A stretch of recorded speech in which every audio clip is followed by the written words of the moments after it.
know you as provider. I know you as provider. I know you as provider. You keep providing for me. Say it again now. I know you as provider.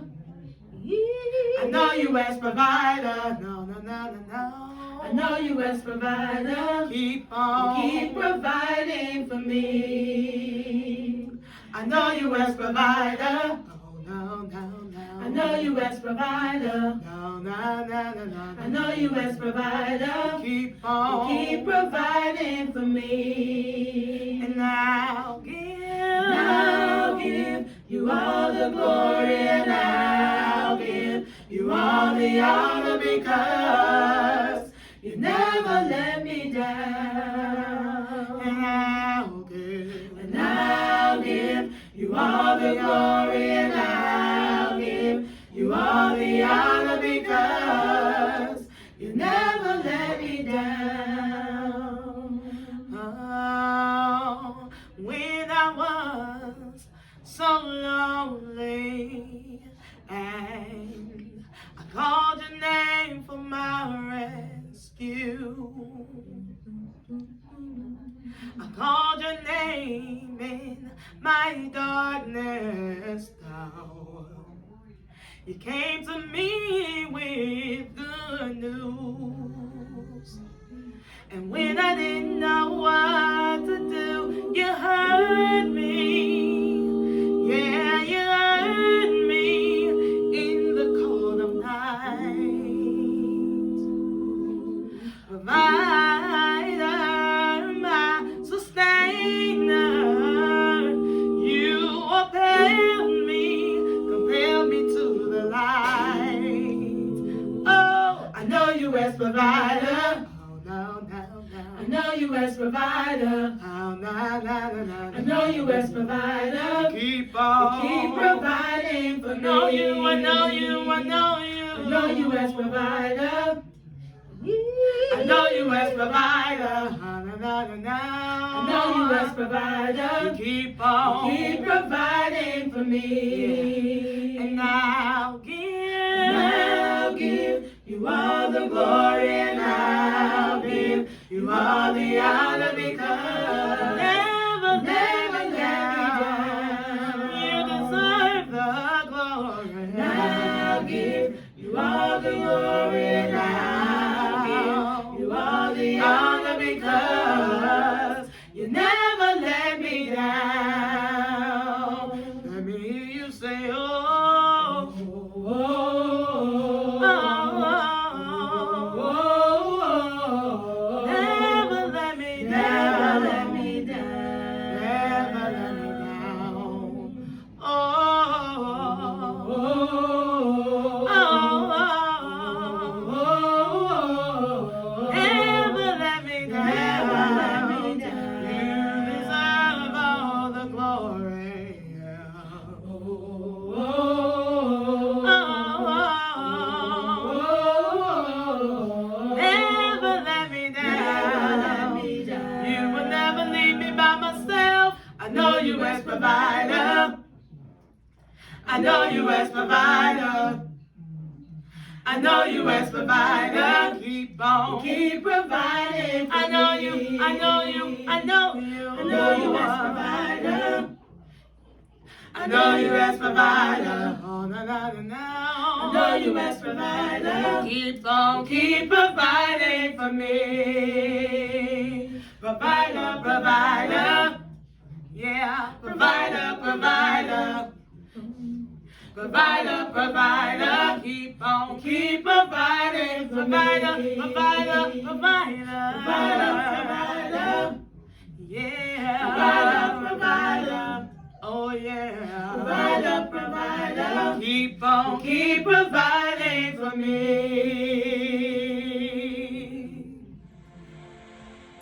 Hi everyone, my name is Sonja Robinson. I am part of Family Sense, and we are back this week with another video. The topic of this video is self-care and why it is important to us. And so for me, self-care is very important because as a mom, I have 3 boys And if I do not take care of myself, I will not be able to take care of my children. And so it took me a while to understand that, because as a parent, I always wanted to do things for my children. I always wanted to take them places. I always wanted, for them to have fun. I always wanted them to be busy, especially because they're boys. And I didn't want them to get into any type of trouble. So I felt like I had to always have them doing something. And especially now because of COVID, it's even worse. It's even worse where they're at home all the time, and I still feel like I have to do something with them. But I have realized that it's taken a lot out of me to always focus on everyone else, which is something that I've been doing since I've had children.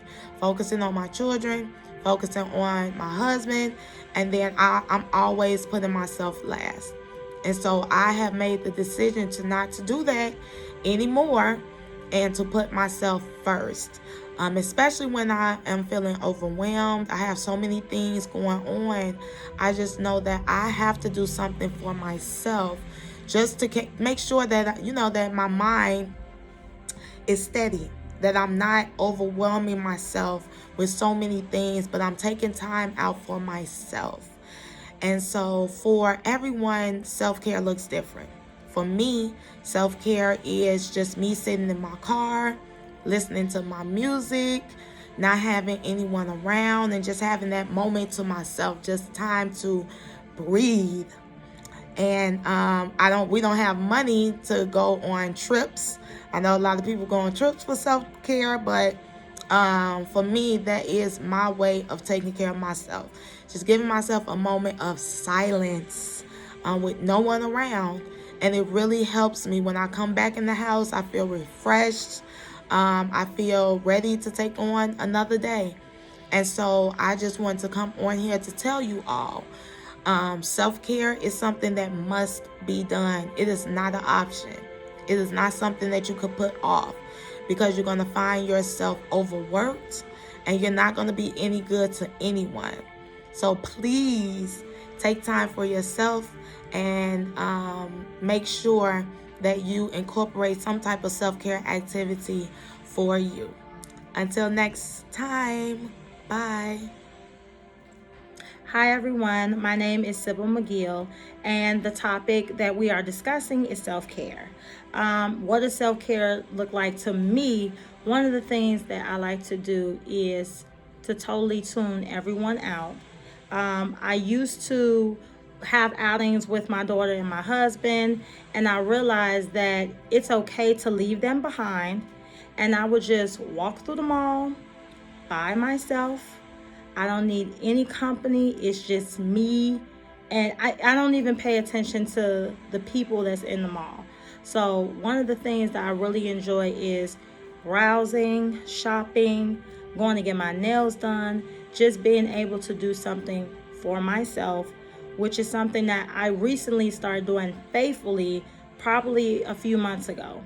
Because as my sister stated, I also am a mother as well, and it was something that I always felt was important to always do something for my daughter, always keep her occupied, always take her out, always buy her something. And it was the same for my husband, until I came to a realization that I was never doing anything for myself. I felt that, I work hard for the things that I have. I work hard to pay bills. I work hard to help other people, but I'm leaving myself out. I'm getting the short end of the stick. So I came to the realization that, what about me? Yeah, I put myself in that mix. So at least every week, every other week, I do something extravagant. I don't pay attention to how much it costs, because my mindset is I'm always going to have bills to pay. I'm always going to have something that I have to take care of. So I don't worry about that. I don't do it all the time, but it's something that makes me happy, and it's almost like a pat on the back, a job well done, an incentive for myself. So ladies, it's okay to take that time away, buy that purse that you want. I'm not saying spend your rent money, but you have to do something for yourself. You have to do something that makes you feel good, because we often think about everyone else. We often are the one that take the initiative to make sure that home is good, to make sure family is good, but we have to make sure that we are good as well. So that is what I do. I don't go get my hair done. A lot of women like to do that. I don't go get a massage. I don't like people touching me. You know, what I like to do is go get my nails done and just go somewhere. Nobody's invited, nobody's allowed, and I enjoy my own company. So as my sister said, I encourage you ladies to do something for yourself. And one thing that I wanted to bring to you guys, something that I heard Tia Mori say, self-care is not selfish. That's all I have for you guys. Until next time. Bye. Hello, my name is Dynna Edwards, and I am a member of Family Scent. Today, our topic is self-care. And for me, self-care really involves being able and ready to sometimes say no. Specifically for me, though, is when I'm working. There are often times when I have to do doctor's appointments, or I have to make appointments with my children, and sometimes people can make you feel as if you're wrong for taking a day off, or for requesting a day off. And so I've learned how to definitely space out my time, and when I'm ready to take a day off, I'll just take a day. And this is something that I used to never do. I used to always go to work regardless of whatever's going on. But I can't do that. You know, I'm also a diabetic. And so when I have to go to the doctor, I just have to go. And so it's really important for me, especially when it comes to the workplace, to make sure that I communicate effectively. That doesn't matter how my supervisor or my boss feels. If it's time for me to go to the doctor, or if I need to take some time off for emotional days, because there are also things called emotional days. There are days when you just need a personal day. And no, that is not just once a year. Some employers, they will try to say you have one personal day per year. I like to say I have a personal day when I need one. So it's just really good to communicate to your bosses, or wherever you work, if you work for yourself, to take that time. The second thing I just wanted to talk about is self-care involves not just women, but men as well. I'm the mother of 2 sons, and one of the things I noticed with them is that even though they're boys and they're men, and men are supposed to be tough, men need a day off as well. So it's not just, women sitting around in spas and nail salons, and the women are the only one who needs self-care. You have to take care of yourself, because if you don't take care of yourself, nobody will. No one will take you to the doctor. No one's going to make sure that your hair is cut, men. No one's going to make sure that you are getting that massage that you need. If you have a chronic illness and you have muscle tightness, no one's going to take the extra step to take care of you the way that you will for yourself. So self-care is not just for us ladies, it's also for us men, for the men, and especially the men who are really actually doing something. Because there are a few of you out there. It's not as many, but there are a few men out there who I believe God is really working through. And you can't just sit back and say, well, I'm a man, I'm just gonna chuck it up, I'm just gonna hold it in. No. You have to take care of yourself as well. So that's all I have for this week, and I hope to see you guys next week again. And until then, be blessed and continue to take care of yourself. Hello, my name is Deleon, and I am a part of Family Scent, and we were talking about self-care. One thing that I've come to realize is that me working 40, 50, sometimes 60 hours a week, you can sometimes forget to take care of yourself. You got the kids to worry about, you got work, you got, taking care of the house and stuff like that. So what I've started doing is once a month, I go to Groupon and I get coupons for massages. It's a really good place right off Archer that I go to, and it's very reasonable, and it's just something to relax, to give time for myself, because sometimes I don't even thinking about myself. I think about the kids. I think about putting the kids first, putting work first, but I never put myself first. So that is something that I just started doing, and it's helpful. It gives me time to relax, to, just be at peace for that 1 hour. So that is something that you can think of. I mean, you don't have to do that. There's other things that you could do. You can go for a ride. Sometimes I go for a ride on Lakeshore Drive, and that's also very peaceful as well too. So just remember to put yourself first. Try your best to put yourself first, at least once a month, just to get that peace of mind. All right, have a good day.